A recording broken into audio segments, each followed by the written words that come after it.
İsteyini o şeyden basmalı. Sen isteyen ki birinin ayarlığın bilen bir otağa gir, asanın kurundeş olmalı. Alırsın ya almarsın. Sen öyle ayarlığın bir şeyde ne yapar?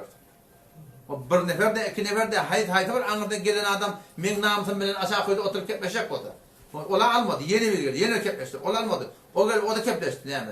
Kıydı olan yüreği devrem mi hamsad? Şıdatları bir de adama bir de bolcak iş yok. Ama denanlı böyle de.